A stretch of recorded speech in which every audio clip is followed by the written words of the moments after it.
A'udzubillahi minasyaitonirrajim. Bismillahirrahmanirrahim. Assalamualaikum warahmatullahi wabarakatuh. Kembali lagi di channel Sampul Hitam. Untuk cerita kali ini, Mang Sukir akan melanjutkan cerita yang sebelumnya yang berjudul Hantu Maharani. Cerita ini ditulis oleh Novita Jungkook. Tak usah berlama-lama, langsung saja kita ke ceritanya. Selamat mendengarkan.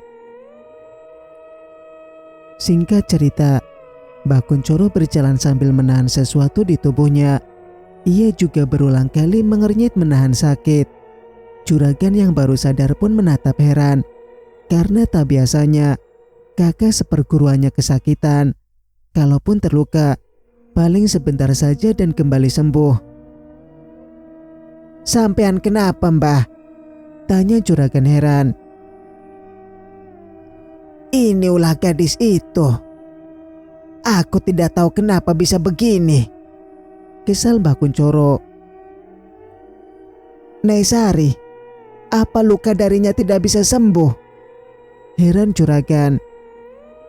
Mbah Kunchoro juga kaget kenapa tubuhnya tidak bisa menyembuhkan hantaman yang Nyai berikan. Padahal tak ada seorang pun yang bisa melukainya selama ini. Sekarang malah gadis biasa melukai aset berharga dan terasa sangat menyakitkan. "Biar aku yang mencoba menyembuhkanmu. Sehebat apa sih memangnya?" Juragan mengepalkan tangan. "Jangan kau pikirkan hebatnya dia. Sebaiknya kau segera waspada karena Laras tidak mati," cetus Mbah Kunchoro. Kini mereka harus menemukan Laras berada. Bagaimana mungkin dua orang yang tinggi ilmunya bisa dikelabui sedemikian rupa? Betapa hancur harga diri mereka. "Apa dia menemukan dukun hebat?" Juragan sangat heran. "Kau tidak mengenal istrimu. Bahkan ketika kau memberikan ramuan agar lupa pada semuanya, Laras masih bisa ingat kepada Tuhannya. Setiap hari dia sholat. Puasa pun tak pernah wanita itu tinggalkan," sergam Mbah Kunchoro. Ya, Laras memang sangat taat kepada Allah. Tak peduli seberapa banyak cekok yang juragan berikan kepadanya, Laras tetap ingat Tuhan. Jadi tidak mungkin wanita itu mau ke dukun untuk melakukan perbuatan musyrik. "Jadi menurut sampean, dia punya kekuatan sendiri?" tanya juragan. Pisau yang didapatkan dari mantan suaminya itu memberikan Laras kekuatan," sahut Mbah Kunchoro. "Kalau begitu kita harus merebut pisau itu," tekad juragan. Mereka mengatur rencana untuk menemukan keberadaannya Laras. Karena sekarang Laras adalah ancaman yang tidak bisa dianggap enteng. Nyawa mereka berdua dalam ancaman. Belum lagi Maharani yang memang ingin mereka mati menyusul ke neraka. Ban mobil mereka pecah di tengah jalan persawahan. Padahal rumah Mbah Kunchoro sudah dekat. Darmadi segera turun untuk memeriksa dan mengganti ban yang pecah tersebut. "Kenapa, Di?" tanya juragan membuka kaca jendela. Darmadi memberikan isyarat bahwa bannya pecah dan dia harus menggantinya dulu. Darmadi mengambil ban serep. Darmadi cepat membuka ban yang pecah. Punggungnya terasa dingin diterpa angin yang entah dari mana. Ketika Madi menoleh, tidak ada apapun di belakangnya. Hanya kegelapan saja yang terlihat. Padi di sawah pun tampak tenang. Madi cepat mengerjakan ban yang sudah ia lepas. Hanya tinggal memasang ban baru saja. Dari dalam rimbunnya padi malah terdengar suara. Madi refleks menoleh saking kagetnya. Tubuh pria ini juga meremang tak karuan. Mendadak ia kaku karena sebuah jemari menyusuri punggungnya. "Kamu tidak ingin menyentuhku, Mas?" Suara mengalun merdu di telinga Darmadi. Suara yang sangat ia kenal. Suara yang terus menjerit minta tolong dilepaskan. Bahkan suara itu juga pernah meminta dibunuh saja karena tidak kuat dengan siksaan yang ia rasakan. Lagi pula siapa yang kuat menanggung derita seperti Maharani. tangan dan kaki yang membusuk karena tidak diobati ketika mereka memotongnya. Belum lagi siksaan lain yang mereka lakukan. Disetubuhi oleh 2 orang sekaligus adalah rasa yang amat sangat menyakitkan. Cambukan juga tak jarang ia dapatkan karena terus menangis. Juragan mengatakan bahwa itu adalah hukuman untuknya. Darmadi bergetar hebat ketika melihat gadis itu yang pernah ia rudal paksa. Maharani bergerak secepat kilat menghampiri Madi. Jarak wajah mereka hanya tinggal sejengkal saja. Bola mata Maharani yang menggantung keluar itu menyentuh pipi Darmadi. Darmadi meminta maaf kepada Rani dan meminta tolong agar diampuni. Darmadi mengiba. Aku juga memohon seperti ini saat itu. Tapi kalian mengabaikannya. Maharani berkata serak. Cepatlah Di. Apa kau tidur? Juragan membentak keras karena Darmadi sangat lama. Madi menoleh kaget karena bentakan juragannya. Ketika menoleh lagi, sosok Maharani sudah tidak ada. Keringat dingin membasahi tubuh pria ini. Teringat dengan kematian Delon dan Derry yang sangat tragis. Ketakutan bergelayut dalam dirinya. Bahkan ketika memasang ban pun ia terus gemetar tak karuan. Hingga selesai dan ia bergegas masuk ke dalam mobil. Kau ini kenapa Di? Juragan bertanya heran karena Madi tampak pucat. Darmadi memberikan isyarat bertanya kepada juragan. Benarkah Maharani bisa membunuh mereka? Apa maksudmu? Kau melihatnya? Juragan kaget juga. Darmadi berkata barusan dia mendatanginya. Darmadi sangat takut. Juragan dan Mbah Kunchoro saling bertatapan karena Maharani mulai mengincar satu persatu orang yang menyakitinya. Yang lain memang tidak punya pegangan. Sedangkan Jajak yang punya pegangan saja masih kalah. Pria itu mati tertancap kayu orang-orangan sawah. Singkat cerita, Kunchoro masuk ke dalam rumah sambil membungkuk karena menahan sakit. Rumahnya cukup mewah walaupun tidak semewah milik juragan Adi. Ia masuk dan melihat sang istri sedang duduk membungkunginya. Mina adalah nama istri Kunchoro. Entah istri yang keberapa. Ia kerap gonta-ganti istri, mencari gadis muda untuk dinikahi. Mereka mau saja karena terpengaruh pelet. Walaupun sedang sakit begini, Kunchoro masih saja bernafsu melihat Mina yang memakai baju tipis. Wanita ini tersenyum dan mengulurkan tangan padanya. Mas dari mana sih? Ina kangen loh mas. Mina menaikkan kainnya ke atas. Jakun Kunchoro naik turun melihat pemandangan panas ini. Ia segera duduk di sebelah istrinya yang lebih cocok menjadi cucu. Kangen ya sama mas. Kunchoro menciumi leher Mina. Ketika Kunchoro sedang kalap dengan nafsunya, Mina mencengkram erat leher pria ini. Wanita bercadar hitam segera datang dan menghantam kepala pria ini sampai tumbang. Ih, berarti selama ini aku disodok sama bandot tua. Mina sangat jijik dengan tubuhnya. Pergilah, kau sudah sadar sekarang, ujar cadar hitam. Terima kasih mbak, aku akan pergi sekarang. Mina menyeret 2 kopernya yang berisi harta dan juga baju. Cadar hitam menyeret Kunchoro masuk ke dalam kamar prakteknya. Mengikat tubuh pria ini dengan rantai yang kuat. Tak lupa menaruh kunyit dengan ilalang. Kelemahan dukun ini sudah ia ketahui. Ilmumu tidak akan bisa membantu lagi. Cadar hitam menyeringai iblis. Setelah kaki dan tangannya terikat kuat, cadar hitam mengambil air dan menyiramkan kepada Kunchoro. Pria ini gelagapan dan bangun seketika dari pingsannya. Di tempat lain, Andrew yang baru saja menunaikan sholat malamnya, kini ia mematung tanpa berkedip sedikit pun. Jantung pria ini seakan mau loncat saking ngerinya dengan arwah di hadapannya ini. Tubuhnya sama sekali sudah tak berbentuk. Aroma sange daging panggang menusuk hidung. Siapa kau?" Gemetar suara Andrew saking takutnya. "Gara-gara ayahmu, istriku jadi sengsara," geram hantu kosong. "Apa yang kau maksudkan?" Andrew masih tidak paham. Tentu saja Andrew tak mengenal siapa sosok hantu kosong ini. Istri yang manapun ia tidak paham. Yang jelas, hantu tersebut sangat marah kepadanya. Andrew terpelanting menghantam tembok karena serangan hantu kosong. Baru saja akan berusaha bangkit, hantu itu sudah mencengkram lehernya. Bau sangit semakin menusuk hidung. "Ayahmu merusak kebahagiaan istriku.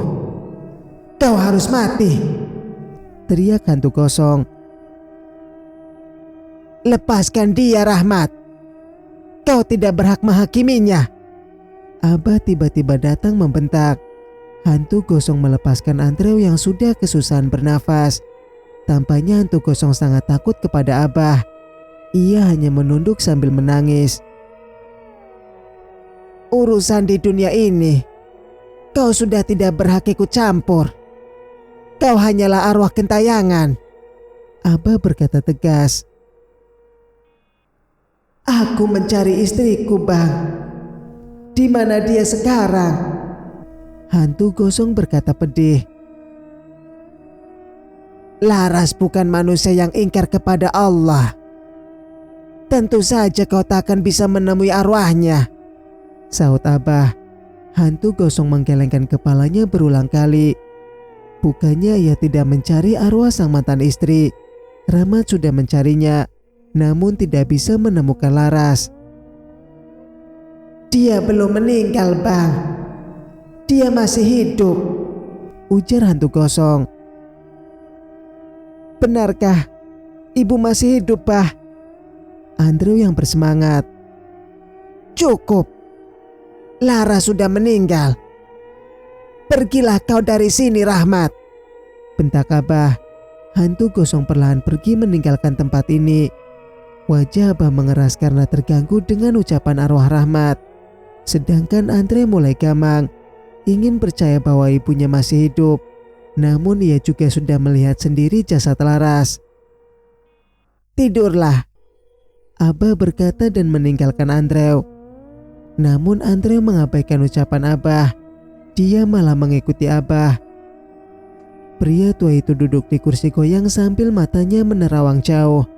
Wajah tuanya terlihat lelah. Hidupnya di dunia ini sudah cukup lama. Anak-anak Abah menyebar di kota. Ia memiliki 8 anak. Mereka mendirikan padepokan juga untuk mengajarkan agama. Ustadz Ali adalah adik satu-satunya dan sudah lama meninggalkan dirinya karena mendapat serangan jantung. Istri Abah pun juga sudah meninggal dunia karena usianya yang memang sudah tua. Tetesan air mata orang tua ini mengalir deras mengingat sosok Laras. Dari suaminya yang pertama, Laras terus berjuang dengan hal gaib. Ia tidak mendapatkan kebahagiaan. Baru saja akan bahagia dengan Ustadz Ali, Allah sudah mencabut nyawa suaminya. Mendapatkan suami ketiga pun, kini malah mendapatkan kesengsaraan yang tiada tara. Buah hatinya disiksa dan kemudian dibunuh. Ibu mana yang sanggup menerima itu semua? "Semoga kau tenang di surga, Dek Laras," doa Abah tulus. Penderitaan yang Laras alami sangat bertubi-tubi. Semoga saja di akhirat ia mendapatkan kebahagiaan. Air mata Abah terus mengalir karena ibanya kepada Laras mantan adik ipar. Singkat cerita, Kuncoro membuka matanya perlahan-lahan. Ia kaget karena menyadari bahwa tubuhnya sedang terikat di ranjang. Apalagi di kursi sana ada seseorang yang sedang duduk mengawasinya. Namun ia menyeringai licik. Mengerahkan aja lendir sukma agar tubuhnya licin dan bisa melentur lepas dari ikatan rantai. Sialnya ilmu tersebut tidak mempan. "Kenapa? Ilmu yang kau kerahkan tidak berguna?" cemooh cadar hitam. "Apa yang kau lakukan padaku?" bentak Kuncoro. mulutmu masih pintar menggonggong ternyata. Sampai di mana kau mampu bertahan? Cadar Rita mengambil gergaji besi. Melihat gergaji besi tersebut, Kunchoro berdebar keras. Ingatannya kembali saat juragan menggesek tubuh Maharani. Belum sempat Kunchoro memberi reaksi. Jahanam kau! Pekik Kunchoro kesakitan. Namun cadar hitam malah tertawa kencang karena merasa puas melihat lawan menderita. Bahkan cadar hitam melepaskan kain yang menutupi wajahnya. Kau siksa anakku, maka aku akan membalasmu dengan 2 kali lipat, geram Laras. Kau memang masih hidup. Kunchoro agak melemah nyalinya.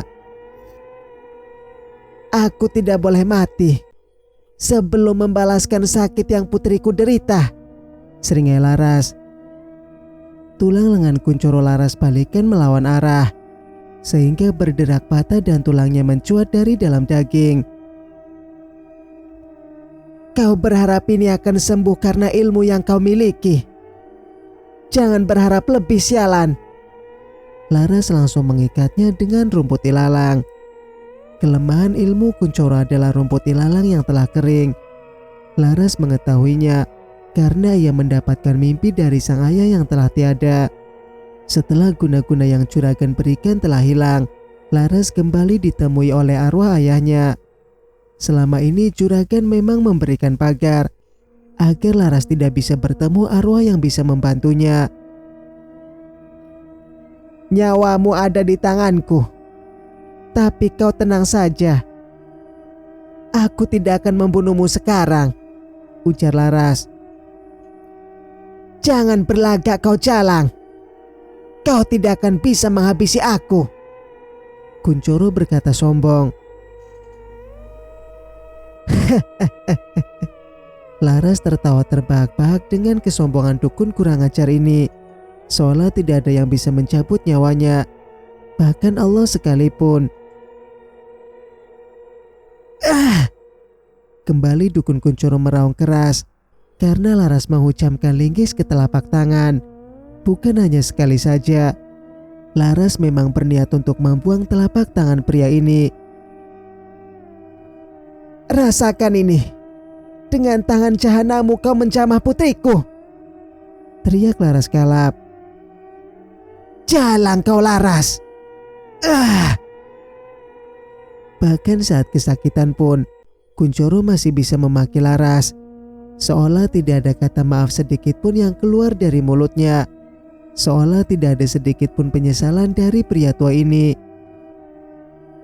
Kau akan mengemis kematian padaku, Laras berkata tepat di wajah Kunchoro.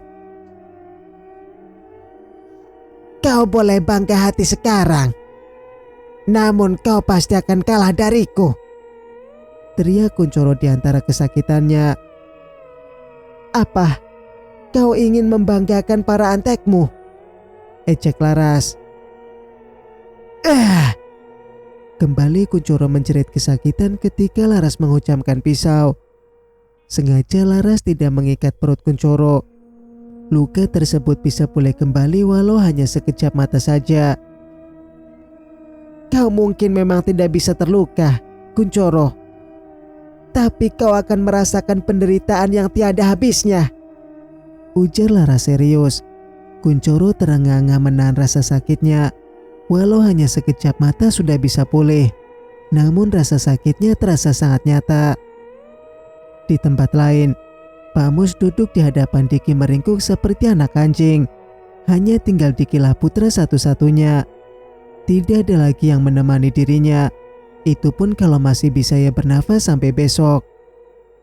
Rasa takut mulai berkelayut dalam diri pria tua ini. Andai saja saat itu dirinya bisa menolak tawaran dari juragan. Namun setan membutakan mata hatinya. Bahkan pria tua ini ada sekitar 10 kali menggauli Maharani, gadis yang seusia dengan Dennis putranya. Bahkan Rani juga kerap datang ke rumahnya untuk bertanya tugas sekolah kepada Dennis.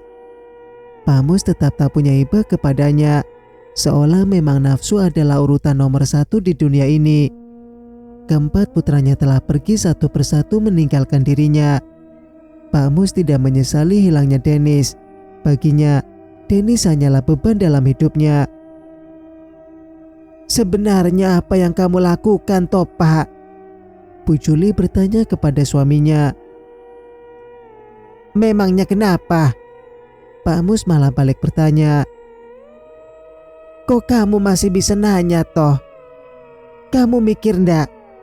Anak kita 4 sudah hilang dan matinya sangat tidak wajar," geram Bu Juli. "Sekarang saja kamu baru bertanya. Selama ini kamu kemana? Kamu sibuk melontek kan?" sengit Pak Mus. Bu Juli memang jarang di rumah. Ia beralasan kerja di kota. Namun banyak orang yang bilang bahwa dirinya hanya pindah ke kampung sebelah. Ia jarang pulang dan tak pernah mengurus anak dan suaminya. Baru sekarang Bu Juli pulang ke rumah dengan gayanya yang sangat menor. Lipstik tebal menghiasi bibirnya yang tebal. Tak ketinggalan rok mini yang hanya menutupi sedikit bokongnya. "Tidak usah kau mencelaku. Hasilnya juga kau menikmati," Bu Juli berkata santai. "Jawab yang jujur sekarang. Kau sungguh jual diri." Pak Mus mencengkram leher istrinya. "Lepasin aku, Mas. Sakit tahu." Bu Juli berontak keras. Pak Mus menatap nanar pada istrinya yang memang masih cantik walau sudah berumur. Bahkan mungkin orang tidak akan percaya kalau Bu Juli sudah berusia 50 lebih. Kecantikannya bagaikan anak gadis umur 20-an. Badan pun langsing. Hanya bagian yang disukai pria saja yang montok. "Apa yang kamu lakukan, Mas?" Bu Juli balik membentak marah. "Aku memperkosa Maharani." Pak Mus menjawab sambil berteriak. Kau tega pada anak sekecil itu?" Bu Juli bergetar tak percaya. "Mau kecil ataupun besar, rasanya sama saja." Pak Mus seolah tak punya moral. "Dengan siapa saja kau melakukannya, Mas?" tanya Bu Juli lagi. "Tak perlu kau tahu," serga Pak Mus meninggalkan kamar Diki. Bu Juli mengejar suaminya agar mau membuka mulut untuk bercerita sejujur-jujurnya. Namun Pak Mus sudah pergi entah kemana. Wanita ini hanya bisa menarik nafas panjang dan kembali melihat keadaan Diki. Hatinya terenyuh dan juga merasa bersalah pada putranya. Ia membuka gembok yang dipasang pada pasungan Diki. Putranya terus saja merintih ketakutan. "Ayo ikut ibu ya, Nak," ajak Bu Juli mengelus kepala Diki. "Tidak, jangan bawa aku. Kumohon jangan bunuh aku." Diki semakin ketakutan. "Ini ibu, Nak. Kita pergi ke rumah lain ya," bujuk Bu Juli pelan. Namun Diki memang sudah kena mentalnya. Ucapan yang keluar dari mulut hanya, "Jangan bunuh aku." Seolah memang ada orang yang mengincar nyawanya. "Maafkan aku, Rani. Tolong maafkanlah aku," isak Diki pada tempat kosong. "Apa yang kamu lakukan pada Rani, Nak?" tanya Bu Juli. "Maafkan aku. Kumohon, Rani." Diki berguling-guling di lantai memohon pengampunan sambil menangis menjerit-jerit.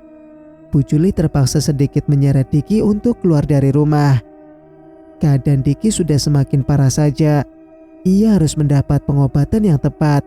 Bukannya malah dipasung seperti orang gila. Singkat cerita, Abah menyambut tamu yang baru datang menggunakan mobil berwarna merah. Bu Juli membawa Diki karena hanya padepokan inilah yang bisa dimintai tolong di kampung ini. Abah sudah banyak menyembuhkan orang dengan atas izin Allah. "Maaf, gunakan pakaian ini, Bu." Santriwati memberikan baju dan kerudung kepada Bu Juli. "Tidak usah, saya tidak akan lama di sini," tolak Bu Juli.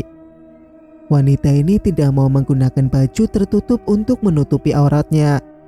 Bu Juli mengeluarkan amplop tebal yang berisikan uang. Saya tidak bisa menemani Diki di sini, Abah. Mohon sembuhkan dan rawatlah dia. Saya akan terus mengirimkan biayanya, ujar Bu Juli. Baiklah, Bu. Saya akan menerima Diki sebagai santri saya, jawab Abah tanpa mengangkat pandangannya. Mas Andrew, tolong maafkan kesalahan yang telah Diki buat. Saya punya sebuah barang berharga untukmu. Bu Juli mengeluarkan alat rekaman. Andrew menerimanya dan memutar isi rekaman. Mereka terperangah kaget karena ini berisi suara Pak Mus yang mengakui telah memperkosa Maharani. Polisi bisa memenjarakannya karena sudah ada bukti pengakuan. Andre mulai merasa senang dan mengucap terima kasih pada wanita seksi itu. Kenapa dia melakukannya, Bah? Andre bertanya pada Abah ketika Bu Juli sudah pergi. Mungkin merasa bersalah dengan perbuatan suaminya. Jangan terlalu dekat pada wanita itu, Abah mengingatkan Andrew. Iya, Bah. Aku melihat dia bersama sosok pria bongkok di belakangnya, saut Andrew.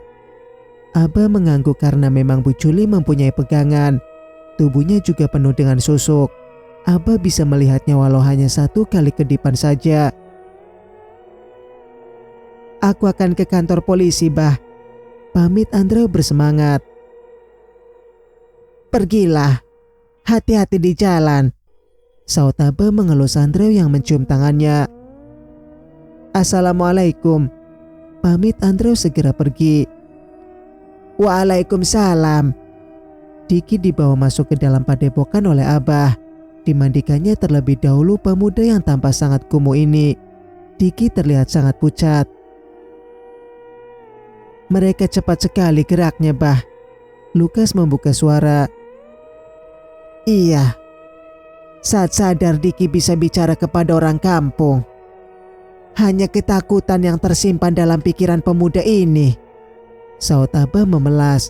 Juragan menyadari bahwa Diki bisa saja mengaku pada Andrew dan menyerahkan diri ke polisi. Oleh sebab itu, Juragan menggunakan ilmu hapus batin, sehingga Diki lupa pada kelakuan dan juga setiap perbuatan yang pernah mereka lakukan. Memang Juragan sangat licik dan juga cerdik. Ia selalu sigap menghalau apapun yang menjadi hambatan bagi jalannya. Bersambung, nantikan kelanjutan ceritanya di video berikutnya. Mas Sukir pamit. Wassalamualaikum warahmatullahi wabarakatuh.